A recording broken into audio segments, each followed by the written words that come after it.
Assalamualaikum warahmatullahi wabarakatuh. Selamat pagi semuanya. Apa kabar? Apakah kalian baik-baik saja di sana? Apakah masih sehat? Nah, supaya sehat jangan lupa mengkonsumsi vitamin agar tubuh kalian bisa sehat karena musim corona masih sangat-sangat panjang. Oke? Nah, kenapa saya bisa ada di sini? Sebelum saya jelaskan lebih dalam, perkenalkan, nama saya adalah Didit Septian Prayudi. Saya di SMP Ngedek ini mengajar sebagai guru bahasa Inggris. Nah, saya kuliahnya dulu ada di daerah Jombang. Mungkin kalian bisa tahu kampus STKIP di sana. Nah, mungkin kalian-kalian yang ingin menjadi guru nanti bisa kuliah di sana. Karena di sana difasilitasi diantaranya kolam renang, tahu kan? Itu dia. Nah, sekarang langsung saja ke materi karena waktunya sangat dikit. Di sini kita akan belajar tentang pengenalan kurikulum 2013. Pernah diajari kurikulum seperti itu? Nah, untuk kelas SD atau mungkin MI itu biasanya mengaplikasikan kurikulum 2013 itu jarang. Kenapa?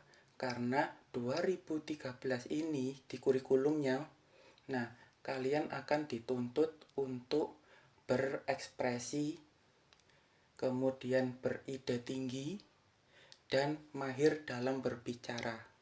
Itu yang dimaksud dengan kurikulum 2013. Nah, untuk kurikulum ini, SMP kita sudah mengaplikasikan kurikulum 2013 di mana nanti tempat duduk kalian akan dirubah per kelompok. Jadi, kalian akan duduknya sesuai kelompok.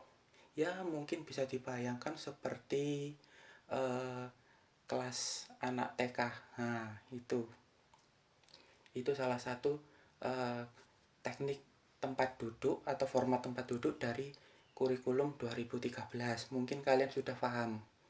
Nah, sekarang apa sih sebenarnya kurikulum 2013 itu? Apa bedanya sama KTSP? Apa sih KTSP itu? Nah, di sini saya akan menerangkan. KTSP itu biasanya diajarkan oleh guru memberikan materi. Setelah itu, materinya kalau sudah selesai, maka ada sesi tanya jawab kepada kalian. Contohnya, ada guru, ada yang ditanyakan, kemudian siswa menjawab, tidak ada Pak. Berarti langsung mengerjakan tugas. Nah, kalau ada yang ditanyakan, biasanya guru tersebut akan membahas pertanyaan tentang anak yang memberikan pertanyaan itu. Ya, secara umum sih KTSP itu adalah pengajaran di mana berbagai macam teori saja. Praktek ada, tapi lebih banyak ke teorinya. Udah, paham kan? Ya. Sekarang dibedakan dengan kurikulum 2013 di sini lebih praktis lagi, di mana kalian nanti akan dituntut untuk mencari solusi sendiri ketika guru memberikan sebuah permasalahan.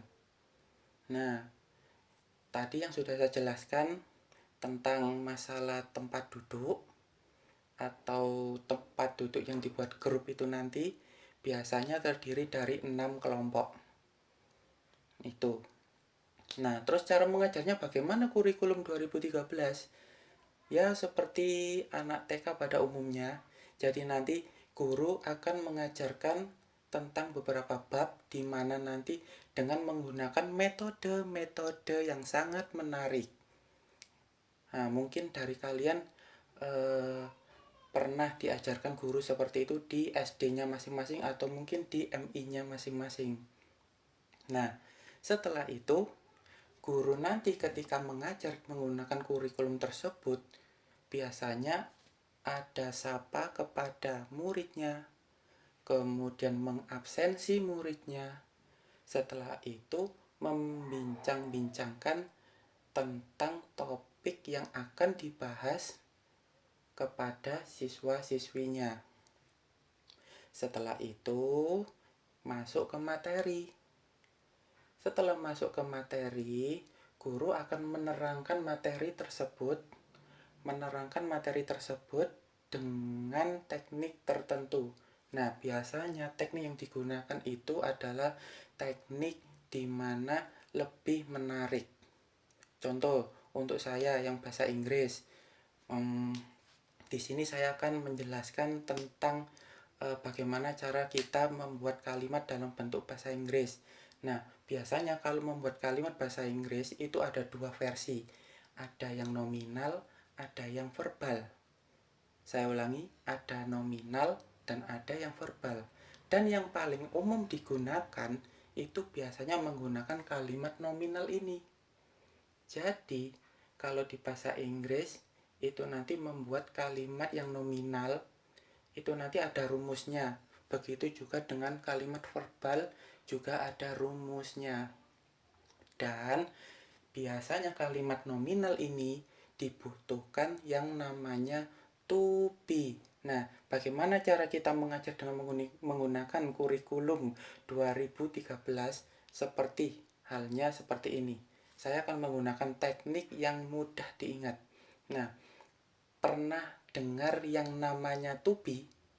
Nah, to be itu ada berapa? Saya ulangi, to be itu ada berapa? 4. Salah. To be itu ada 5. Ya, tidak hanya balonku ada 5, tetapi to be juga ada 5. Apa saja isinya?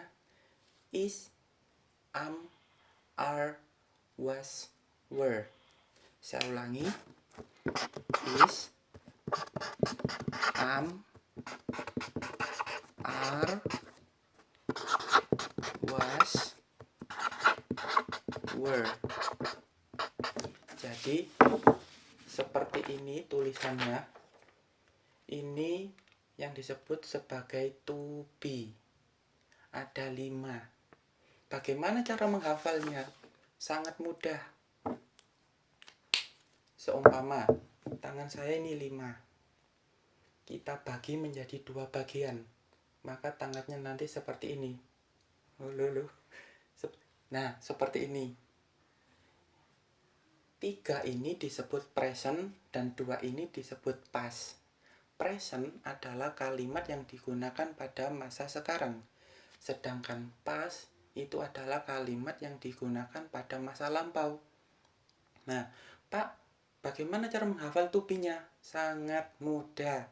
Lihat tangan saya 5. Di sini ada is, am, are, was, were. Saya ulangi. Is, am, are, was, were. Kalau ini namanya were, kalau yang ini namanya was, kalau yang jari tengah namanya are, kalau di kelingking namanya is, kalau di sini are. Nah, sudah 5. Sekarang tebak-tebakan. Shred. Ini apa sama apa? Ini adalah is. Sedangkan jempol ini namanya were. Betul. Sekarang metal. Ini apa namanya? Is. Kalau yang ini was. Ini were. Kalau seperti ini namanya apa? Ingat kelingking tadi is. Berarti yang ini am. Kalau yang ini are. Nah, kalau seumpama tangannya seperti ini berarti ruang lingkup pas, yaitu was sama were. Jadi cara menghafalnya adalah ketika jari kita seperti ini, itu disebut present. Kalau jari kita seperti ini disebut past. Dan tangan 5 ini disebut to be. Ada berapa to be? Ada 5. Isinya adalah is, am, are, was, were. Begitu cara mengerjakan menggunakan kurikulum 2013. Jadi sangat mudah dan efisien. Mungkin dari teknik tersebut masih banyak sekali teknik yang lebih menarik lagi. Contohnya bisa snowball. Snowball itu nanti tekniknya adalah menggunakan sebuah lemparan bola, kemudian bola itu harus berjalan kepada siswa tersebut, dan biasanya bola tersebut keliling terus sambil diiringi musik. Ketika musiknya berhenti, maka bola tersebut harus berhenti. Dan berhentinya ke siapa? Berarti anak itu yang harus menjawab pertanyaan dari guru. Nah, itu salah satu teknik dari penggunaan kurikulum 2013. Sangat berbeda dengan kurikulum yang dahulu, yang biasanya itu hanya menjelaskan materi, kemudian setelah itu memberikan sebuah pertanyaan. Setelah pertanyaan nanti diikuti dengan pengkoreksian, biasanya itu yang paling umum. Nah, diharapkan nanti di kurikulum 2013 kalian bisa lebih kreatif, kemudian bisa lebih menjadi paham tentang materi tersebut. Paham? Kalau sudah paham, saya ucapkan terima kasih sudah mendengarkan penjelasan pengenalan kurikulum 2013. Salam kenal dari saya, semoga saya bisa mengajar di kelas kalian dan kita berdoa bersama-sama supaya virus corona ini bisa lekas hilang dan kita bisa hidup normal seperti umumnya. Sekian dari saya. Assalamualaikum warahmatullahi wabarakatuh.